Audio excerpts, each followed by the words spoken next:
I think it's got to be a bit of a shift from people thinking about it just being a reporting thing to being a part of operations of what kind of risks do we think our business is going to face, and what opportunities, in the marketplace could we find that are going to happen through these transformations.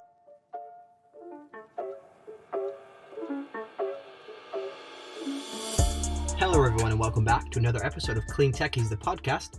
This is episode 47 of the show, and this is the second part of our three-part mini-series on ESG. And today's conversation is with Sondra Tosky, who is the Senior Product Manager of Innovation at Higg. She has a really interesting background and career history of being on the kind of leading edge of technology in general, has made several different career shifts. But most recently, she has worked with CBRE and Measurabl, so she's very deeply aware of the ESG software space, and I would say probably one of the main leaders in the space. And in this episode today, we discuss the current state of ESG data collection and reporting softwares. Kind of what is the landscape, who are the players, how do they kind of divide up their market, and what does the market look like currently. And then we debated and discussed the future of that market and how things might end up kind of shaping up, and how specialties may be formed or may not be formed, and maybe what is the role of big tech in adding this to their software stack, places like Google, for example. And then we also, I think for some people this might be interesting, we also discussed the intersection of ESG and blockchain. So again, a lot of really interesting things in this discussion today. We're really excited to be able to bring this to you. But before we get into the show, we of course want to make a big thank you to our sponsors, NextWave Partners. NextWave Partners are experts in talent acquisition, recruitment, and retention across the climate tech, renewables, and ESG spaces globally. So if you are looking for a career change, or maybe your team is growing, please do reach out to NextWave. They also have a lot of detailed data depending on the market you're looking at, to be able to kind of feed what is happening in the space. There's a lot of times things are changing with benefits packages and things like that, and it pays to be ahead of the curve there. So reach out to NextWave to learn about that and to discuss your needs there. You can reach them through their website at next-wavepartners.com, or you can reach out to one of their consultants directly via their LinkedIn page, and they'll be in touch with you. But again, do consider reaching out to NextWave for your climate tech, renewables, ESG, and technology needs. And without any further ado, let's get into the show. All right, welcome to the podcast, Sondra. How are you doing? I'm doing very well. Thanks for having me here. Yeah, absolutely. Very, very excited for this conversation. I think this would be a little bit different since we're not specifically talking about one company in particular. We're going to kind of cover an industry, and I think in a little bit of a different way than I've covered a lot of people on here. So I guess let's start with maybe just giving a quick introduction to yourself and kind of what you're doing today. Absolutely. So Sondra Tosky, I'm a product manager, and I've been in the sustainability field for a little over 10 years now. I specifically product manage software that calculates and tracks sustainability impacts for businesses. And these are typically SaaS software platforms, so very kind of Silicon Valley approach to tackling sustainability and how to address that within a business. And I started off in the real estate sector, analyzing impacts for the commercial real estate. And then 2.5 years ago, I moved over to Higg, where I'm currently product managing. And I specialize in their tools for calculating consumer goods products. So looking at raw material, like a cotton in the field, all the way through to end of life when it gets thrown into the landfill, and looking at those impacts around the supply chain and the products, and how you can potentially make those more sustainable. Mm-hmm. Interesting. So why don't I'd be keen to understand kind of how did you end up deciding to go into this space? Did you always want to be in technology? Maybe just kind of the different areas of what led you to be in ESG. Yes, absolutely. And I always go back to start all the way back in my undergrad days. I was at American University in Washington, D.C., and I was studying international relations. And I loved it. I'd been doing it for 2 years, but you study large social topics like that. And you kind of I personally got to a point where I was like, but what's the answer? How do you solve these things? There's such huge, kind of overwhelming issues that you look at when you're looking at like developing countries or things like that. And I had always been really interested in computers. And so I went to my counselor and said, what if I minor computer information systems? Do I have enough credits to do that? And they looked through and were like, yeah, you can go ahead and get a minor in that. Nobody's ever done it, but go for it. And so I came out of American with this international studies background, but a minor in computers. This was about 20 years ago. And it was very unique at that time. And I'm still surprised how often it is that to have a liberal arts background with a hard science angle to it. And so I found myself just from the beginning in DC going into government jobs where they needed someone who could look at policy and read really, really long, boring documents.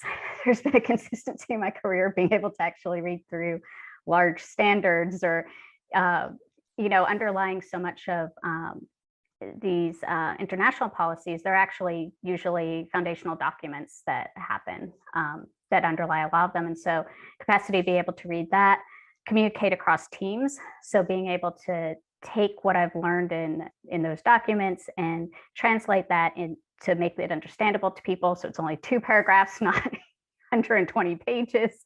And then this tech side. And so then how do you then literally build a software platform that can collect that information and spit it back out in the right format? And so I started off in DC doing that, much more in kind of a government context, and then moved out to California about 15 years ago, a Bay Area. So the tech became the main focus. It was less about policy, more about the tech. And then the Great Recession happened. And so found myself laid off from a startup. And I kind of felt like at that point, it was a good time to really focus on industry to become extremely knowledgeable about. And so I thought about, well, what's coming up next? And I was like, well, sustainability, climate change, it's going to have to become something at some point. And so I literally started scouring the web job boards for anything to do with sustainability, energy, anything that could kind of get my foot in the door into that space. I ended up at CBRE working in their sustainability data collection department, where they were doing gathering energy metrics from the buildings that they help run. Their CBRE is one of the largest commercial real estate companies. And so started off there and then was able to just progress from there into the field. Mm-hmm. Interesting. I'd be keen to understand. I think I'm always curious about, especially for maybe more entrepreneurial people, identifying maybe ways to figure out what the next wave of changes are. Would you say that your time in policy is maybe not just for you, but for many people that you've bumped into perhaps? Was that really helpful to identify what was coming down the pipe in terms of the next wave of changes and regulation that would need to have solutions for it? Yes, and I would say specifically, I also then did a master's at Georgetown in technology and national security, which very specifically was looking at how do you anticipate what the next technology is going to be, how do you evaluate what technology is likely to advance. It's interesting at the time. There wasn't even, I don't know if they've even changed it, but the concept of like a product manager just wasn't very mainstream back then. And looking back on it, it's exactly what a product manager does, but it was very much kind of more from a government perspective, so that the government was investing into the right tools and future products. So I think there's some of that. I think part of it is just kind of looking and listening and getting to know a field so that you can kind of make those decisions yourself. Mm-hmm. Yeah, I always find that quite interesting because, as a recruiter, I obviously talk to a lot of people, right? But every time I go into a new space, you start to feel like because you know nothing and you know that, but then you start to know a bit and you think you know something. And then there's certain incidents that happen. You're like, actually, I still know nothing. And there's like just this vast, chasm of information you're never going to know. And I think that sometimes figuring out where you know what to go and where you don't is important. But I guess let's maybe move on to more broadly. Could you just give a kind of general description of what ESG really means, kind of just more broadly? Yeah, absolutely. So ESG stands for environmental. So it's the environment, and people, of course, first one you think of is the carbon, so climate change. So it does encompass doing what they call carbon accounting, which is counting up how much carbon your activities that you're doing produce. And so that's one of the main ones, and definitely the one that people are most focused on at the moment. But it also goes broader. So it also includes things like water, chemical pollutions, and also the things that you do to help fix that. So if you're using renewable energy, so it really is the full impact of what you're doing to the environment, and then also the ways that you can help lower it. So that's the environment one. That one's pretty straightforward. Social is when the S is for social, and that is the people. So, how are you training your employees? How are you using good standards within your supply chain so you don't have any, child labor or, inappropriate labor going on in your supply chain? And it can also, depending on how broad you go, can include the community. And so if you're a business that potentially has a large impact on a local community, it can include them also. And then the G is for governance. And that one is how your company is structured and the policies in place for actually governing your company. So they often look at things like how much is the CEO making? Do you have diversity in your board? Things like that. So it's making sure that you're running, you have policies, structural policies in place to make sure that you're running the company in an appropriate way. Well, could you talk a little bit more? I think E is pretty straightforward. Obviously, decarbonizing efforts through different technologies out there. We've had a lot of those types of people on the podcast that can help with that. Yep. But maybe I'd be keen to know maybe a little bit more depth on the S and the G side. Right? I think that S sometimes tends to be a bit ambiguous, right? Obviously, you can do audits to make sure there's no child labor. But what about things like ensuring that there's a true, quote unquote, fair wage being paid to the early suppliers? People in developing countries, et cetera, because it's probably relatively easy to take advantage of some of these early stage farmers, right? They're doing what they have to do. Could you talk about that? So a couple of things in there to unwrap. One is supply chain visibility. So we can kind of go down that rabbit hole as much as you're interested. One of the things that's very difficult, and this is where I've been interested in, is looking at supply chain transparency. Typically, a brand only sees that final manufacturing stage, and so the upstream parts of it, where it's being mined from or grown, depending on whatever you're producing, that part, it just tends to be very invisible. So there's not a lot of insight into that a lot of the time, and I think that's going to be one of the big pushes that we start to see, is that it's not going to be enough to even just know the last factory you got the product from, the one, shipping it to you. Companies are going to want to know, well, where did you get the parts from? How did it get produced? The plastic get produced, or what mining was going on to bring that into the factories. So I think the rules, and it's very hard to do that, because it's each piece doesn't necessarily see the piece before them. And so right now with Higg, I work a lot in apparel, and the final manufacturing facility might not know where the yarn was dyed or spun. The different segments of it are often hidden along the way. And so I think that's going to be a new part of where we see a push, is getting into that. Do you see that as being quite challenging to get through that? Because I know, at least traditionally speaking, businesses try to keep a lot of this information kind of as under the radar as possible, because they might say, oh, this is our competitive advantage to have, some price arbitrage here and there, et cetera. What are some of the issues that you think are really going to come up, and do you think that people actually will be able to break through those? That's absolutely part of it. Is I don't know all the details about, but there are sourcing considerations, and so sometimes somebody who knows that a particular thing is made in a particular place doesn't want to necessarily share that to everybody else.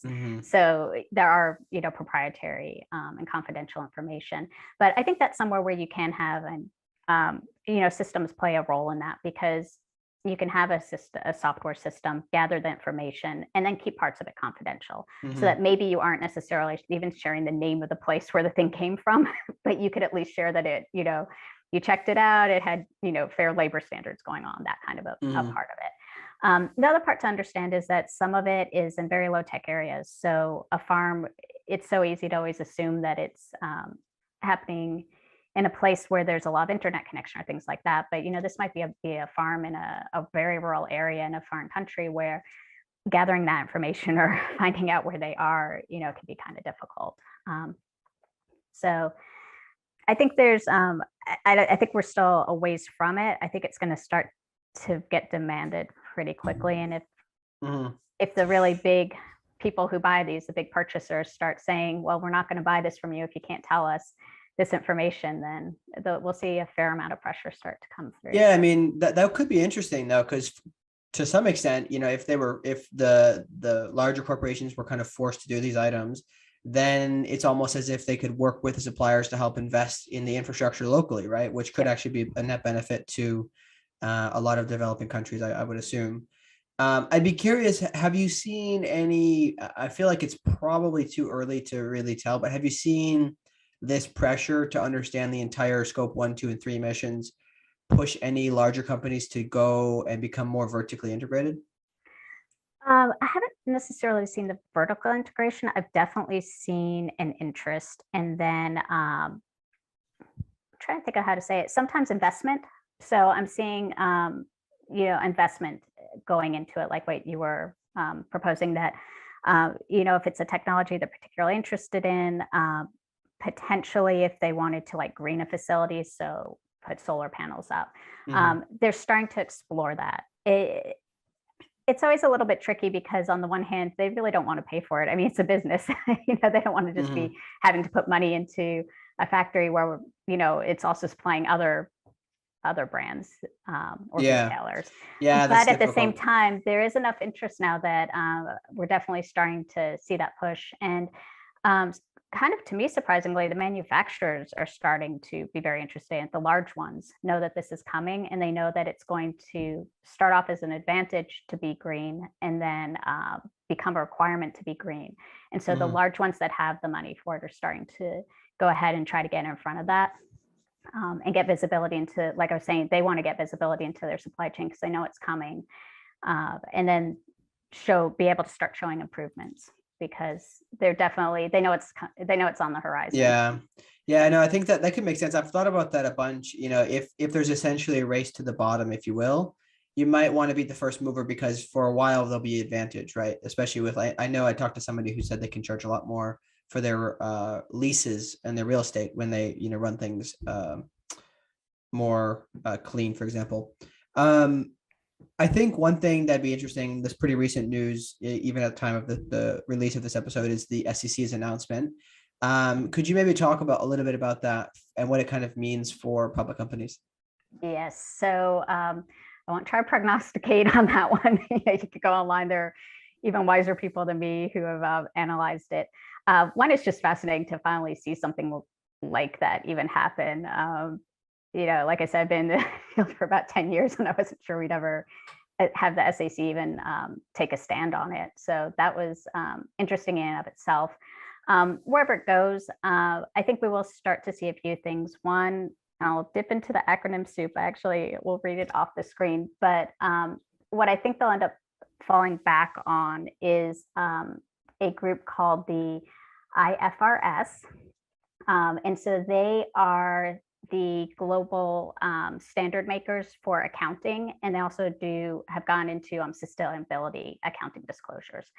So specifically around carbon, when we talk about carbon accounting, the reason we call it accounting is because it's been built on a framework very similar to financial accounting from the beginning. So these systems that collect and calculate carbon emissions and the way they do the methodologies for that are all meant to kind of follow financial accounting.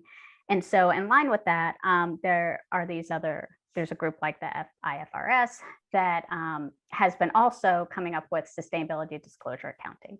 And so in line with the SEC announcement, they also at the same time put out their recommended disclosure standards. And the general assumption is that what the SEC, if they even make a recommendation, would be to fall back on those. So IFRS, which also does ISSB, which is their International Sustainability Standards Board, ISSB. So that's the sustainability section of them. And it's going to follow a thing called SASB, which is their sustainability standard, and also one called the TCFD.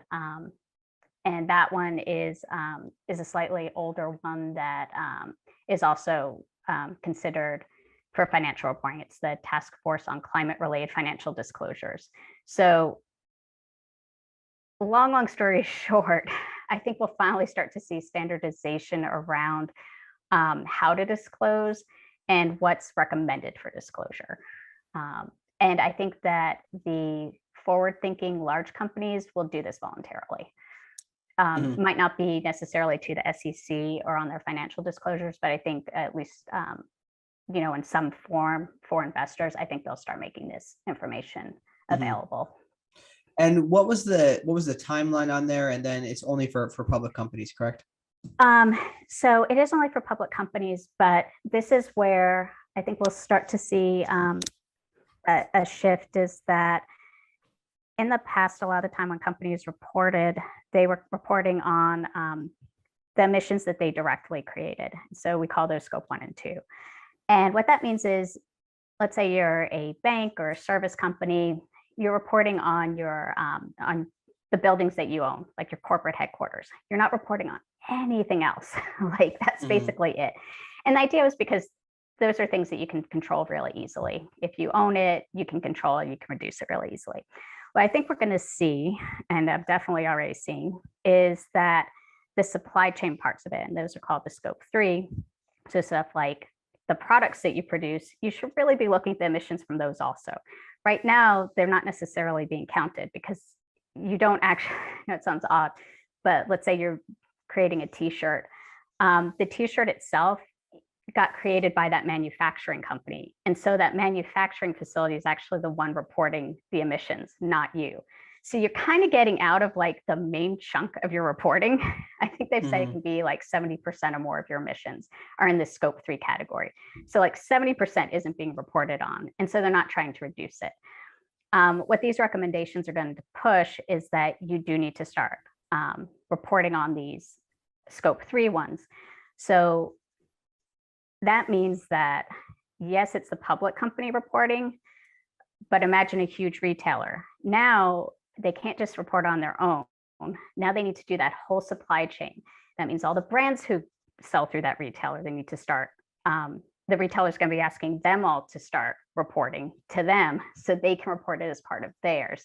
So you end up with this network effect going on where you have these large public companies that are tied into everything else in the economy, and they're going to start pushing all those other smaller and mid-sized companies to come up with these numbers and report so they can pull it into their reports. And so that's where you're going to start to see where, even though it's technically only a couple, it's going to trickle down into just about, my guess is probably just about every other little company even out there. Yeah, that's kind of one thing I had for later was we can bring it up now, is I was curious how deep the well will go in terms of with the ESG reporting, because I know a lot of people say, oh yeah, larger companies, they can afford to do it. We can maybe talk about that. How expensive is it actually to do all these things? But so basically, to summarize, you're saying there will be a very good likelihood that a lot of companies, even smaller non-public companies, will be reporting these things because they're going to have pressure from the public companies that they work with.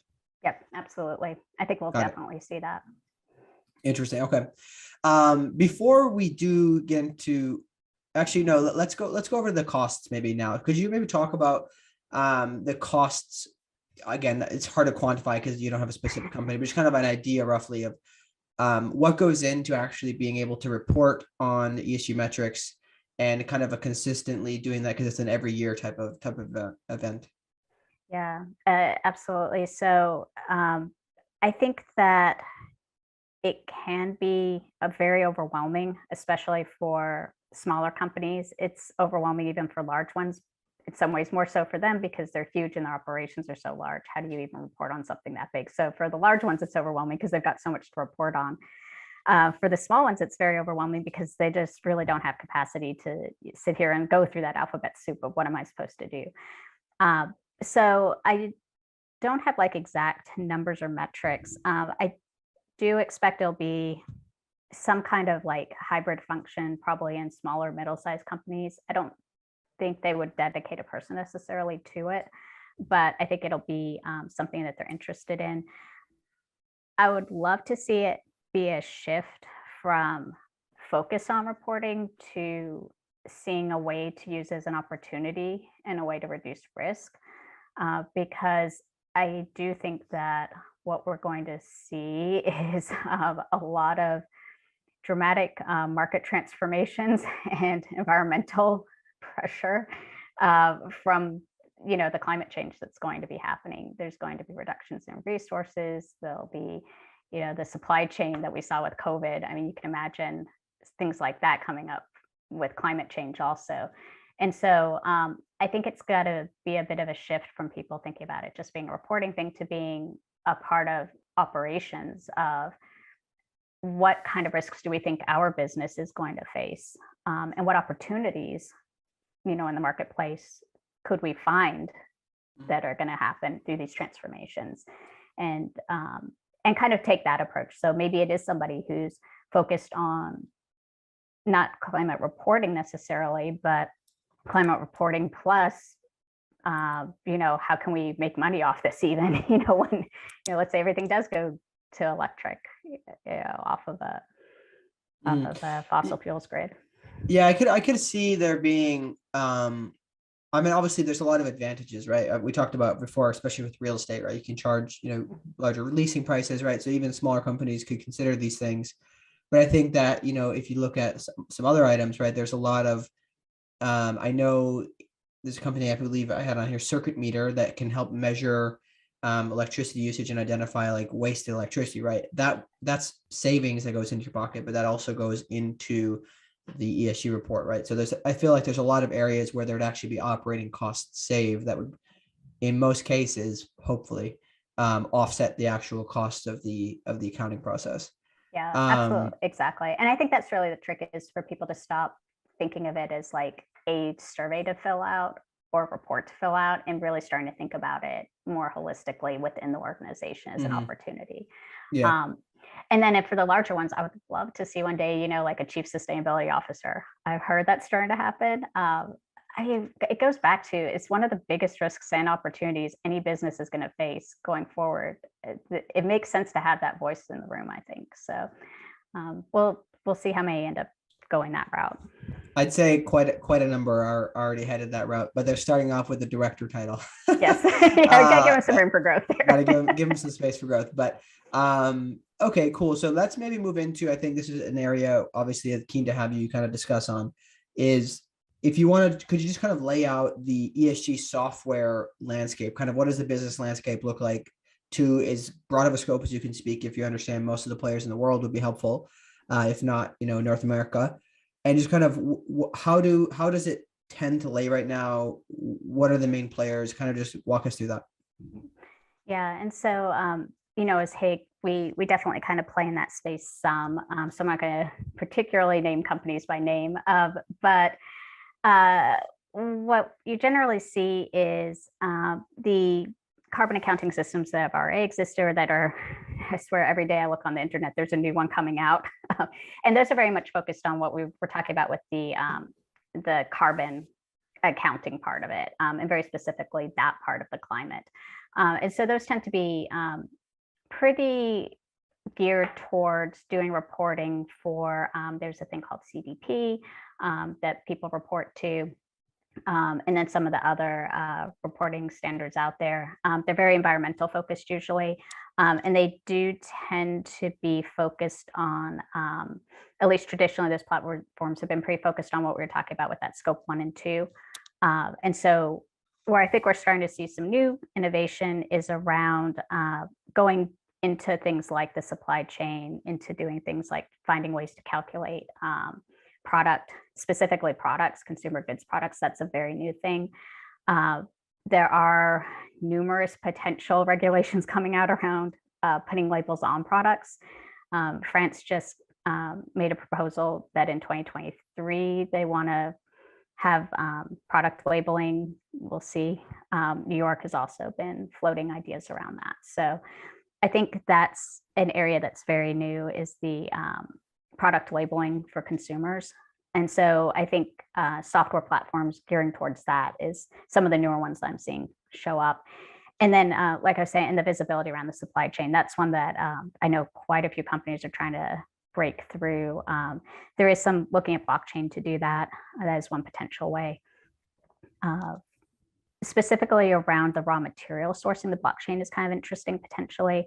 It doesn't necessarily have to be blockchain, but you can imagine cotton comes out of a farm, but then it goes into this huge pool of cotton. It's not like it's being kept in like a little bag from just that farm. It goes into this broader pool. And so if there are ways to physically even tag it, the same with, any kind of natural fiber, if you could put there's some technologies that can put little physical identifiers on it, so you can make sure that what's coming out in the t-shirt came from what particular farm. So there's some really fascinating tech that I think we'll start to see commercialize around that, and really always going back to the transparency and the visibility, because you can't really make a change if you don't know where it came from, if you can't see what's going on. And I do think that there was probably some desire in the early days to maybe not know what was going on, maybe turn a blind eye, but I think that is very quickly going away. And I think the risk and the liability around having a product that, it turns out wasn't made in a good way, I think companies don't want that risk anymore. And so I think they're looking to actually have this level of transparency now too. Do you see, I guess, going forward, do you have a feeling in terms of how it will play out? Will there be a couple big winners? Will there be, category winners where maybe one platform specifically is the winner in real estate? Do you think it'll be broken up on regionally, given that there's going to be different legal reporting? It's kind of, what are your hypothetical predictions on how it might end up kind of falling? It's interesting. I kind of assumed in the beginning it would just be a few big winners, because there just haven't been that many companies doing this kind of reporting for a long time. And there really were only a couple of platforms because of that. There just wasn't even the money in it to justify more in the marketplace. I do think that we'll see a fair number be able to survive. There's enough difference in where companies need to focus because of their operations. So a service company isn't going to need the same platform necessarily that a consumer goods company would. So, when we talk about that supply chain, how complicated it is, that's a huge amount of tech that goes into building something like that out, versus a service company that maybe they're more interested in data centers, because they're doing a lot of work on computers or things like that. And so they might want to track something very different from a different, depending on the industry. Going to something like concrete, I can imagine, concrete is a particularly, I picked them because they're an interesting one from sustainability perspective, because they emit so much pollution when it's created. So I think there could be even specific industries that might need something a little bit more tailored, because when they make the reduction changes, it's going to be in a very, very specific sort of way. It could be a particular process for that industry that they'll need to capture to show that they've had reductions. So I think we might see, like you were saying, I think there'll be some that specialize on a few industries and are just really deep dive into those. I think we'll have a few huge winners that just capture a huge part of the market, across the board. I think we'll see some of that network effect, where if a large company goes onto a platform and then they have all those smaller ones in their chain feed up into that platform, then that platform will capture that whole network potentially. So I think that's another area where we might see it kind of consolidate some. Yeah, it'll be interesting. I think I'm always fascinated by the growth and then kind of subtraction of industries. Like, you look at the computer. I'm reading the book about Steve Jobs right now, so I'm thinking about the computer kind of revolution and how there's so many companies and it kind of became a few big winners, right? So I'll be keen to see how that plays out. Part of me has this hunch that, from like just the outsider's perspective, there's so many nuanced things that need to be collected that there's going to be probably a good number of people who do remain. They may not be, they may not turn into a Google of ESG reporting, but they could be big, right? This actually is interesting. Accidental segue here.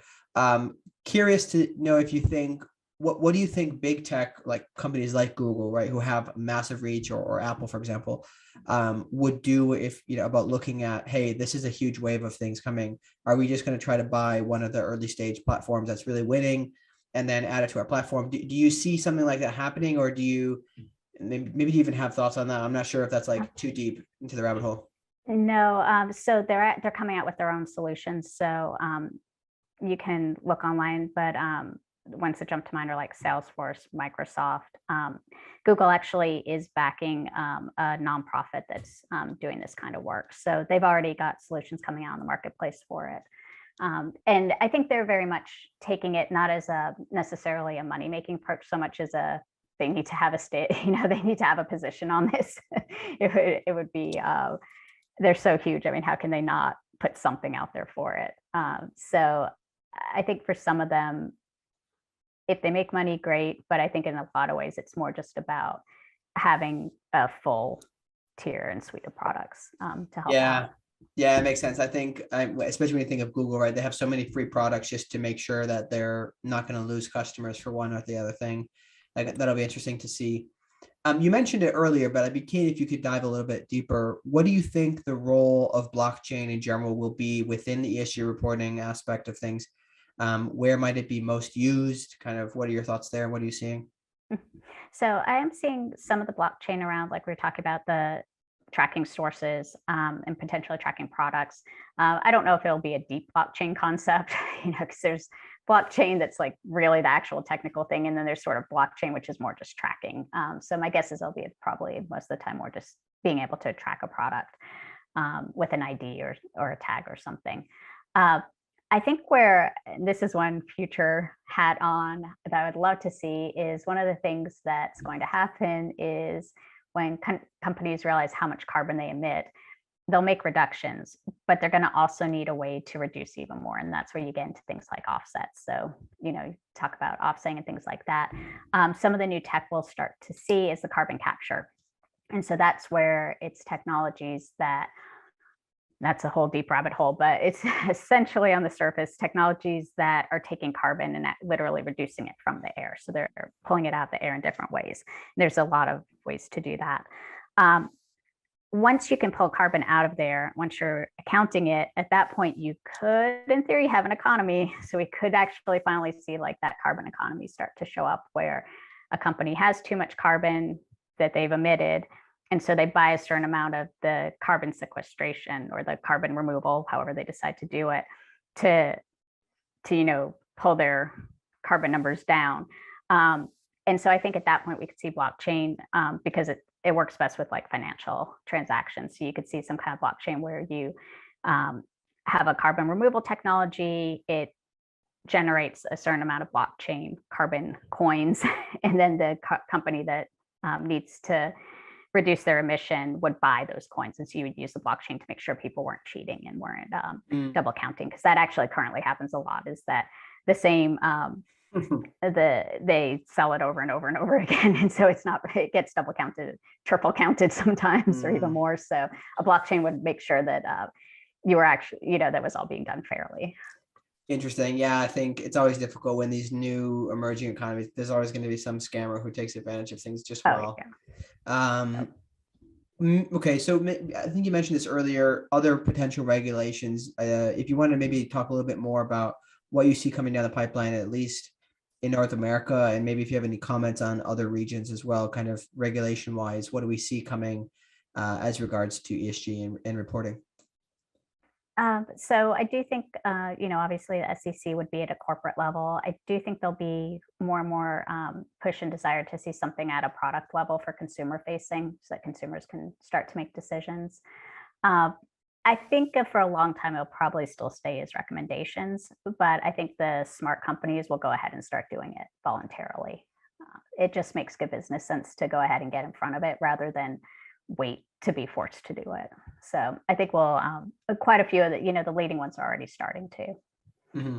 Got it. Okay. And you mentioned there's a couple other some sorts of regulations possibly being introduced in like France and the EU, et cetera. Yes, exactly. Yeah. Interesting. Okay.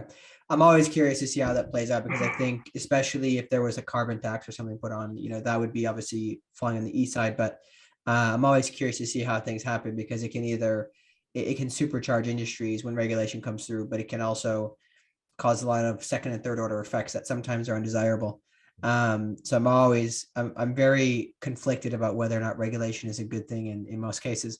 But let's maybe kind of one of my favorite things to wrap up with is the education space. So I'm kind of curious to understand. I'd like to touch on a few things here, but perhaps first of all, what are your thoughts on for somebody, maybe leaving high school right now or headed into university, looking to get into the ESG space?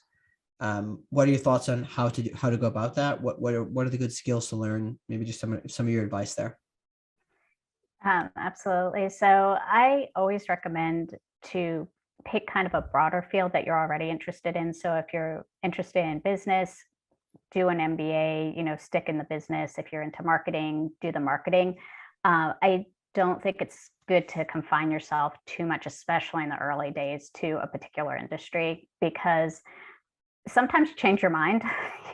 I've changed mine numerous times over my career, and you also don't know what's going to be there. We're going to be going through, I really do think we'll go through a very transformative time in the next, 20 years. So especially by younger, there's no way to really predict what the big thing's going to even be 10 years, 20 years, 30 years as you're doing your career. And so if you just make sure that you have really, really strong foundational skills, then you can, I'll give you the flexibility to be able to move around. And so I think it's good to stay a little bit broader and then just do focuses. So take an internship and do sustainability, for an internship, make sure you like it.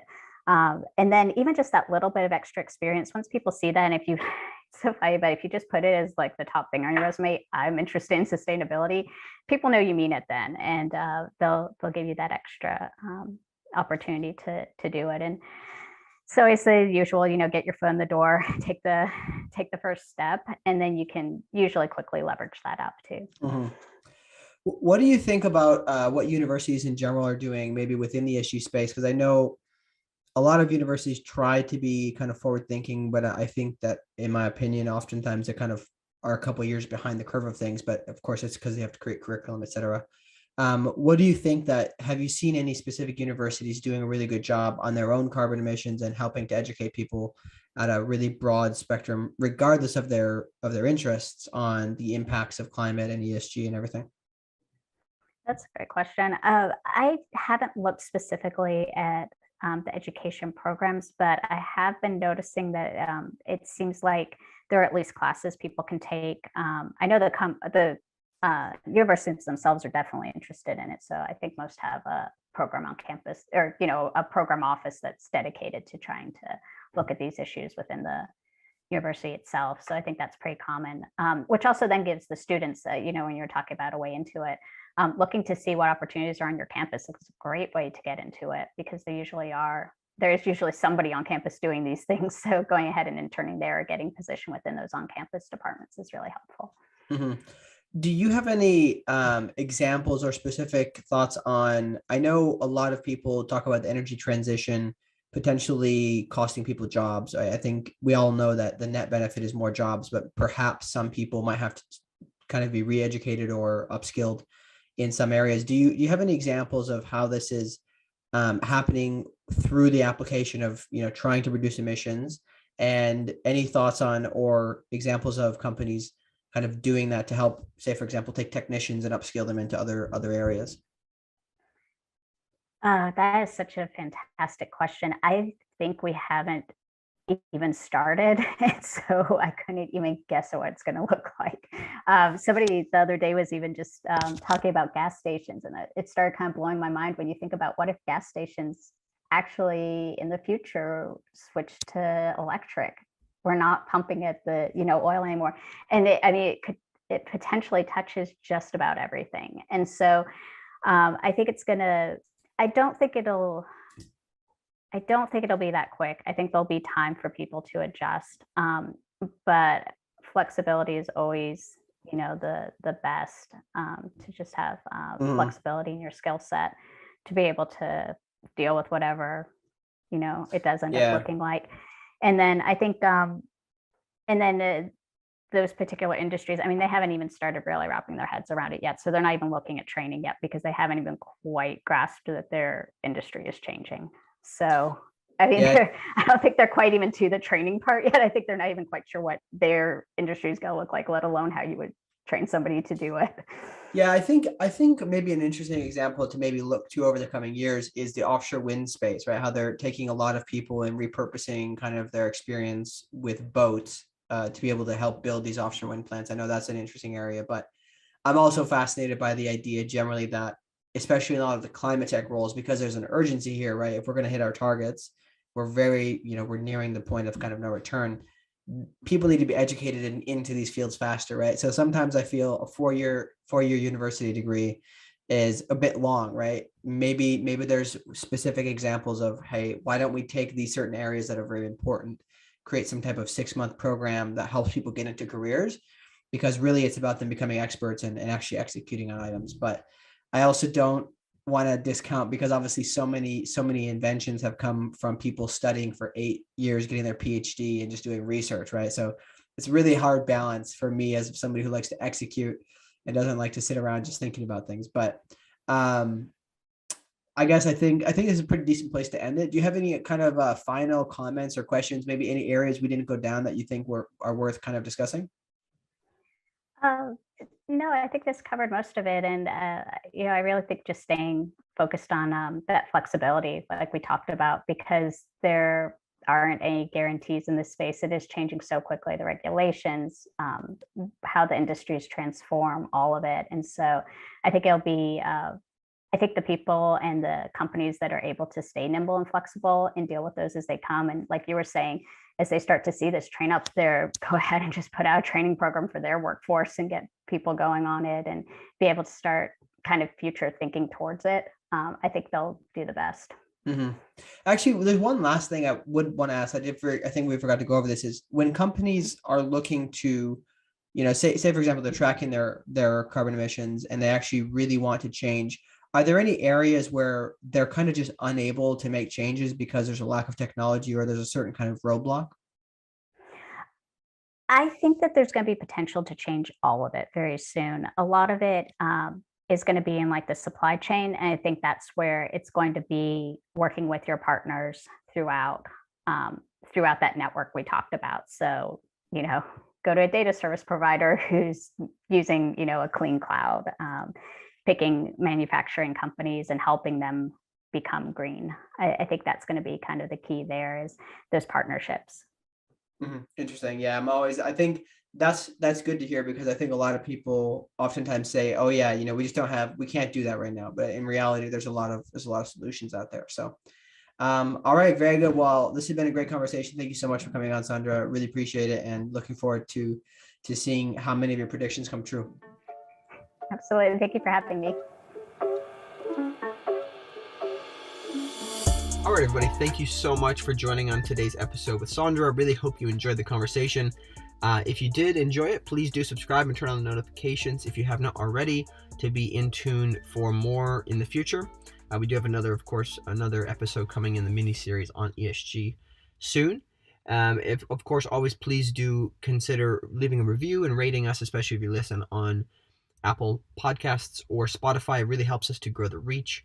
And of course, we always want to mention, if you are looking to sponsor this podcast, we're always open to considering new sponsors that are value aligned. So feel free to reach out to me below. And then if this resonated with you, or you know somebody that this might resonate with, please do share it with others, as this is our entire mission, to help spread awareness of what's going on in the space.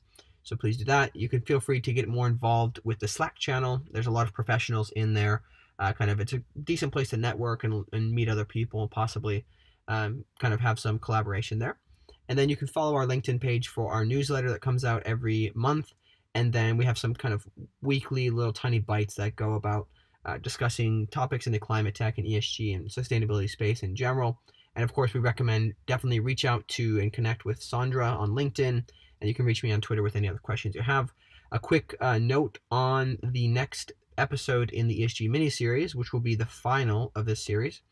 This will be with Fulya Jin, who is the Senior VP of ESG at NAREIT. And for those of you not familiar with what NAREIT is, that is a National Association of Real Estate Investment Trusts. If you're not familiar with what a REIT is, as I was, we'll dive into that in the next episode. Highly recommend reaching out or listening to that episode. It's a really, really interesting episode. Fulia has such great experience and really has been a thought leader in the space, especially as it comes to real estate, which is the discussion where the discussion surrounds. So we were talking about ESG and real estate, kind of how it affects it, and just kind of the general landscape of it. It's a really interesting conversation coming up next. And again, thank you so much for listening to Clean Tech is a Podcast. We will see you next time.